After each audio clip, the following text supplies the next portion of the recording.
معزز سامعین کرام، آپ سن رہے ہیں کتاب سنو لیک، مقام اسکولے روڈ، سب ہیڈنگ پہلے پیر کا میلہ، ہشوپی کے سیبوں کے باغ اور باغوں میں پڑے جھولے۔ اور وہ نہیں جانتی تھیں کہ میں اتنا بچہ نہیں ہوں اور سب کچھ دیکھ رہا ہوں، اور نصف صدی بعد سنو لیک نامی سفر نامے میں آنکھوں دیکھا حال بیان کروں گا۔ گھر سے نکلتے ہوئے اہم ترین آئٹم ایک رسا ہوتی تھی، جسے آم کے درختوں پر پھینک کر اور متعدد کوششوں کے بعد کامیاب ہو کر ایک پینگ ایک جھولا بنایا جاتا تھا، اور میری خالہ جان جو ان دنوں ابھی اسکول میں پڑھتی تھیں، مجھے گودی میں بٹھا کر اس جھولے کو جھلا کر آم کے درختوں کی شاخوں تک پہنچتی تھیں تو میں خوف کے مارے آنکھیں بند کر لیتا تھا۔ جھولا اگرچہ نیچے آ جاتا تھا، لیکن میں درختوں کے پتوں اور بے وقوف شکل کے آموں سے نکلتا آسمان کی نیلاہٹ کو چھوتا ہوا پتہ نہیں کس کائنات میں پرواز کرتا چلا جاتا تھا۔ پہلے پیر کا میلہ شاید مغل عہد کے مینا بازار کا آفٹر ایفیکٹ تھا، لیکن اب وہ بھی نہیں رہا۔ جھولوں کے لیے درختوں کا بلند قامت ہونا قدرے ضروری ہے۔ اچیاں لمیاں ٹالیاں دے وچ گجری دی پینگ وے مائیا۔ پینگ یعنی جھولے کے لیے اونچی اور بلند ٹالیاں یعنی شیشم کے درخت ضروری ہیں، اور ہشوپی کے باغوں میں جو سیب کے درخت تھے وہ سب کے سب پست قد اور مختصر تھے۔ ان پر کوئی جھولا نہیں پڑ سکتا تھا اور کوئی پینگ ہلارے نہیں لے سکتی تھی۔ ہشوپی عظیم کوہساروں اور برفانی پس منظر میں ایک ایسی ڈھلوان جو نیچے دریائے شگر تک جاتی تھی، جس میں سرسبز گھاس گھنی ہوتی تھی اور اس کے اندر سرد پانیوں کی نالیاں سرگوشیاں بھی نہیں کرتی تھیں، چپکے سے بہتی چلی جاتی تھیں، اور اس ڈھلوان پر سینکڑوں کبڑے جھکے ہوئے سیبوں کے درخت تھے، اور ان کی شاخیں سیبوں کے وزن کو سہار نہ سکتی تھیں اور تقریباً زمین بوس ہوتی تھیں۔ ان پھلوں سے بوجھل شاخوں کو دیکھ کر مجھے ایک مرتبہ پھر پنجابی مائیے کے وہ بول یاد آئے کہ وے میں پتلے بانس دی پوڑی تے ہولی ہولی چڑھ مائیا۔ یہی وہ پتلے اور نازک بانس کی سیڑھیاں تھیں جن پر سیبوں کے انبار ایک بلم کی صورت میں بوجھ ڈالتے تھے اور انہیں وہاں تک جھکاتے تھے جہاں تک وہ انہیں سہار سکیں۔ چاہت نہ ہو تو ایک ذرہ بھی گراں گزرتا ہے، اگر ہو تو ایک کوہ کا بوجھ بھی لذت سے سہار جاتا ہے۔ ہشوپی کے باغوں کے آغاز میں چند قدیم چناروں کے سائے میں ایک بوسیدہ سا ریسٹ ہاؤس تھا۔ اس کے کمروں میں جانے کون آخری مرتبہ ٹھہرا تھا کہ اب وہاں محکمہ زراعت کی فائلوں اور ٹوٹی ہوئی کرسیوں اور میزوں کے سوا اور کچھ نہ تھا۔ اگر وہاں تھوڑی سی بھی گنجائش ہوتی تو ہم نہ ٹھہر جاتے۔ ریسٹ ہاؤس سے پرے باغ بہاراں تھا۔ سیب کے درخت اپنی رومانی شہرت اور ادبی دلکشی سے سراسر الگ ہوتے ہیں۔ وہ جو اپنے ادب میں گالزوردی کے سیب کا درخت کے اسیر ہوتے ہیں اور قاضی عبدالغفار کے ترجمے سے کسی اور جہان میں منتقل ہو جاتے ہیں، وہ جب اصل زندگی میں سیب کے درختوں کو دیکھتے ہیں تو نہایت دل برداشتہ ہوتے ہیں، اس لیے کہ سیب کے درخت زیادہ پرکشش نہیں ہوتے، بلکہ کسی حد تک درخت ہی نہیں ہوتے، بلکہ واہیات اور بے ڈنگے سے کچھ ہوتے ہیں، لیکن یہ ان کی مہک ہوتی ہے جو انہیں سب سے جدا کرتی ہے۔ ان کی مہک میں ایک عجیب سا سندیسہ ہوتا ہے جو صرف ان تک پہنچتا ہے جو مہک کی طاقت سے آگاہ ہوتے ہیں۔ سرے شام پٹونیا اور الاسم کی جو مہک ہوا میں تیرتی آپ کے نتنوں میں آتی ہے، مٹی کی، آٹے کی، محبت کی، ملاب کے پسینے کی مہک، اور ہشوپی کے سیبوں کی مہک بھی ایسی تھی جو مجھ پر حاوی ہوتی چلی جا رہی تھی، اور میں بھول گیا تھا کہ میں کہاں سے آ رہا ہوں اور مجھے کہاں جانا ہے۔ اگر میں اس کے بوسیدہ ریسٹ ہاؤس میں صرف ایک رات گزار کر بھی واپس لاہور چلا جاتا تو مجھے سنو لیک کا کوئی ملال نہ ہوتا۔ میں اپنے ساتھیوں سے الگ ہو کر ان باغوں کے اندر چلتا جا رہا تھا۔ اور بار بار یہی دھیان کرتا تھا کہ ان گھاس بھری ڈلوانوں پر جہاں ایک برفانی نالی آرام سے بہتی ہے، جہاں سیبوں سے پروئی ہوئی ایک ڈال اتنی جھکتی ہے کہ گھاس پر جبی رکھتی ہے، تو یہاں اگر اپنا خیمہ نصب کر لوں اور ایک شب اس میں قیام کروں تو میں کیا سے کیا ہو جاؤں گا۔ ایک شب میں، قربت مرگ میں، اگر ایک رفاقت ہو تو وہ شب کیسی ہو۔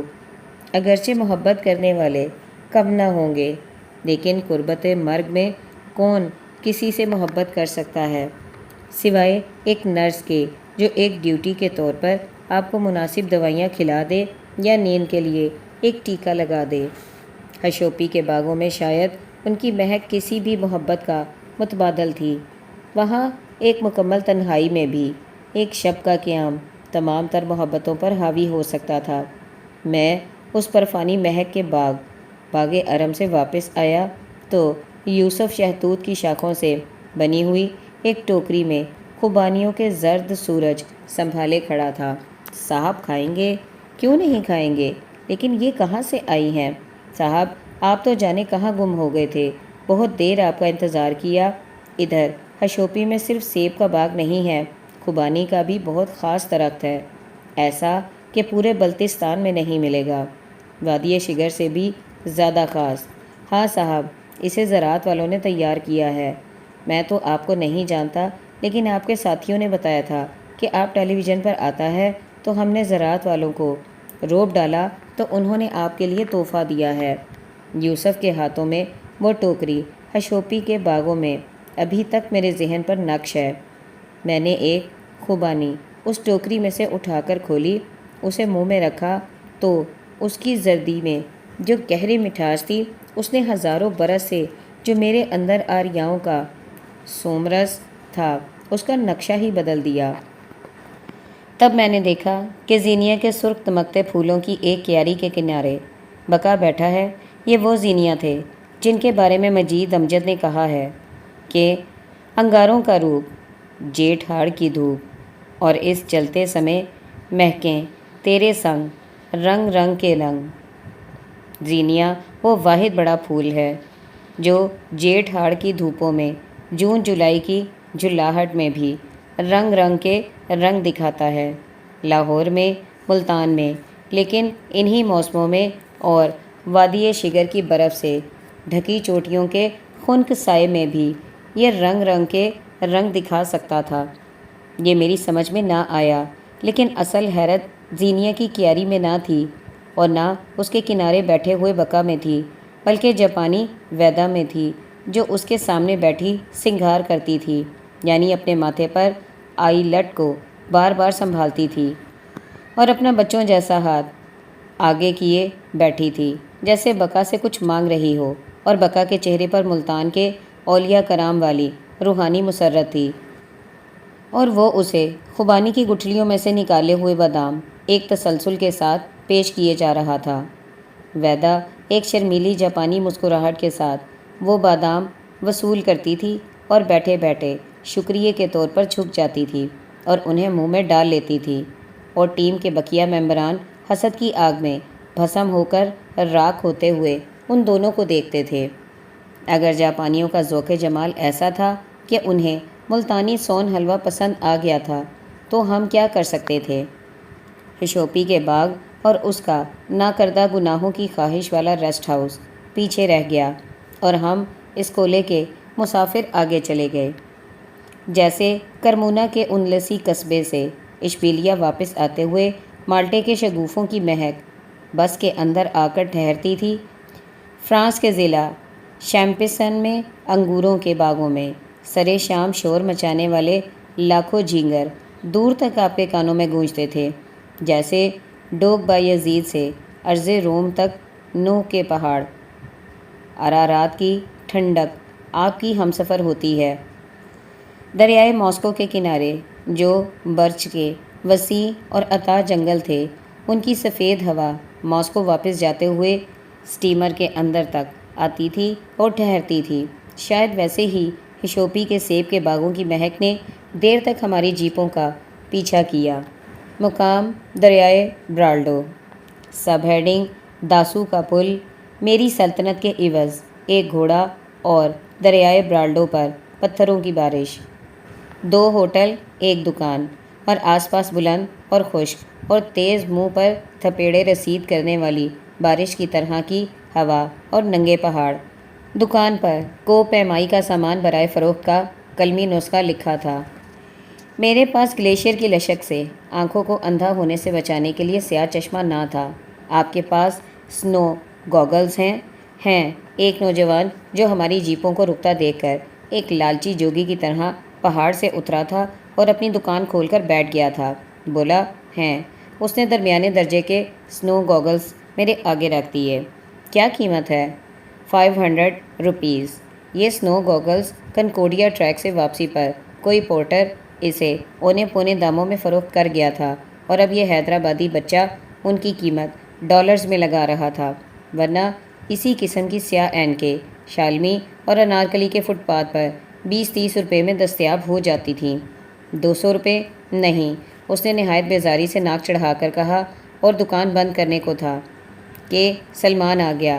واکنگ سٹکس ہیں؟ ہیں۔ اس نے ایک عام سی واکنگ سٹک پیش کر دی۔ 500۔ یہ تو اسکردو میں 200 روپے میں مل جاتی ہے، تو پھر اسکردو واپس جاؤ اور خریدو۔ اس نے ہم دونوں پر ایک ایسی سپیریئر نگاہ ڈالی جو کہتی تھی کہ ہم انگریز لوگ کے لیے دکان کھولتا ہے، تم شکر گزار نہیں ہوتا کہ دیسی لوگ کے لیے کھولا؟ اور پھر دکان بند کر کے شوکتی ہوا میں چٹانوں کے اوپر چلا گیا جہاں کہیں اس کا گھر تھا۔ میں کئی برسوں کے بعد ادھر سے گزرا تھا، لیکن حیدرآباد کے اس ہوٹل کی گوبھی اور دال کا وہی دھواں آلود بے سواد ذائقہ تھا جو تب تھا۔ انہیں پکانے والا نہایت مستقل مزاج معلوم پڑتا تھا۔ دریائے برالڈو نظر آیا۔ حیدرآباد سے ذرا آگے وہ غارت گر ہوش دریا نظر آیا، اگرچہ ابھی ہم سے دور تھا لیکن نظر آیا، اور ہم چٹانوں میں کھدی روڈ کے اندر باہر ہوتے، گھومتے، بل کھاتے، اپنے سروں کو جیپ کی چھت سے بچاتے اور کبھی نہ بچاتے چلتے جا رہے تھے۔ وقت دوپہر کا تھا، کڑی دھوپ کا تھا۔ یوں کس طرح کٹے گا کڑی دھوپ کا سفر، اور سر پر خیال یار کی چادر ہی لے چلیں؟ لیکن برالڈو کی قربت ایسی تھی کہ ہم اس سے لاکھ درخواست کریں کہ سنبھلنے دے، اے نا امیدی، کیا قیامت ہے؟ تو اس کے باوجود اس وحشی دریا کے شور سے دامن خیال یار بھی چھوٹا جاتا تھا۔ خیال یار کی چادر تو دور کی بات ہے، تو ہم اس عالم میں اس کے پار گئے، اور داسو کے پرانے پل پر سے گزر کر ہم نے اس نئے اور شاندار پل کو دیکھا جو ورالڈو کی وحشت سے لا تعلق اور بلند تھا۔ لیکن ہم اس نئے پل کے پار نہ گئے، بلکہ ہماری جیپیں اس کے پار نہ گئیں، وہیں رک گئیں۔ داسو کے پرانے پل کے پار کچھ دور تک گئے اور پھر جیپ ڈرائیور نے ہمیں اطلاع دی کہ اب آگے راستہ بلاک ہے، اسکولے روڈ بند ہے، اس لیے یہاں سے آگے پیدل جانا ہوگا۔ جیپیں رک گئیں، ہمارا سامان اتارا جانے لگا، اور پھر جو پورٹر اب تک جیپوں کے پچھلے حصے میں کھڑے اسکردو سے لے کر یہاں تک موج اڑاتے بلتی گانے گا رہے تھے، یہ سامان ان کی پشت پر بوجھ ہونے لگا۔ کہاں وہ دن تھے کہ پروائے ننگو نام نہ تھی، یعنی کنکورڈیا جانے کے لیے ہم اسکردو سے جیپوں میں سوار ہوئے تھے اور شام سے پہلے اسکولے کے آس پاس تھنگل میں پہنچ گئے تھے، اور کہاں یہ دن تھے کہ ابھی آدھا سفر بھی طے نہیں ہوا تھا اور ہم اپنے رکسیک اٹھائے داسو کے نئے پل پر چلتے جا رہے تھے، اور ہمیں نہیں معلوم تھا کہ آج کی رات کہاں آئے گی۔ پل پر سے گزرتے ہوئے ہم نیچے ایک سفید جھاگ دار لاوے کی طرح بہتے اور ابلتے برالڈو سے نظریں بچا کر چلتے تھے کہ اس میں ایک سیاہ ناگ کی مرگ کشش تھی جسے اگر آنکھ سے آنکھ ملا کر دیکھا جائے تو وہ آپ کو اپنی طرف بلا لینے پر قادر ہوتا ہے۔ ایک دوست جو ایک عرصہ تک افریقہ میں مقیم رہے تھے، ایک سوڈانی لڑکی کے حسن کو بیان کرتے ہوئے کہنے لگے کہ تارڑ صاحب، اس میں ایک سیاہ ناگ ایسی بدن کو ساکت اور محصور کرنے والی کشش تھی۔ میں نے کہا، حضرت، ایک لڑکی کو سیاہ ناگ سے تشبیہ دینا میری ناقص عقل میں نہیں آیا۔ کہنے لگے، آپ نے کبھی بالکل شب دی جور سیاہ ناگ دیکھا ہے؟ ظاہر ہے میں نے نہیں دیکھا تھا، لیکن انہوں نے دیکھا تھا۔ ان کا کہنا تھا کہ جب وہ پھن پھیلا کر آپ کے چہرے کے سامنے آتا ہے تو اس کے بدن میں ایک مسلسل تھر تھراہٹ ہوتی ہے، سیاہ اور لشکتا ہوا، ہلکورے لیتا ہوا ناک، نہ جھپکنے والی سیاہ آنکھیں، اور آپ ایسے مسحور ہوتے ہیں کہ اسے دیکھتے چلے جاتے ہیں اور شاید خواہش بھی کرتے ہیں کہ یہ مجھے ڈس لے۔ اس لیے ہم برالڈو سے نظریں چرا کر اس کے پار جاتے تھے، نیچے اس کی جانب دیکھنے سے۔ ڈسے جانے کی خواہش جنم لے سکتی تھی۔ دوپہر تھی اور بلندیوں کی وہ دھوپ تھی جو جسم سے نمی کا آخری قطرہ نچوڑ لیتی ہے اور انسان کو حواس باختہ کر دیتی ہے۔ کہیں اوپر ایک مردہ اور سیاہ گلیشیئر دکھائی دیتا تھا، لیکن اس کی ٹھنڈک ہم تک نہ آتی تھی، راستے میں دم توڑ دیتی تھی، اور ہم ایسے چلتے جاتے تھے جیسے چولستان کے صحرا میں گرمی کے مارے اونٹ چلتے ہیں۔ اپنا بوجھ اٹھائے، ہانپتے اور پسینے سے تر چلتے تھے۔ میں حسب معمول اپنی لیڈری اور عمر کا ہینڈی کیپ استعمال کرتے ہوئے اپنا چھوٹا سا رکسیک اٹھائے ہوئے تھا، جس میں حسب معمول میرا اشعاعی پینٹکس کیمرہ تھا اور بہت وزنی تھا۔ ایک سویٹر، ایک برساتی، چند سویٹس، بال پوائنٹ اور ایک نوٹ بک تھی، اور میرے بچوں کی تصویریں تھیں۔ تصویر بتاں میں ساتھ نہیں لایا تھا کہ بعد مرنے کے سنو لیک پر اگر یہ سامان میرے رکسیک میں سے نکلتا تو شاید بدنامی کا خدشہ تھا۔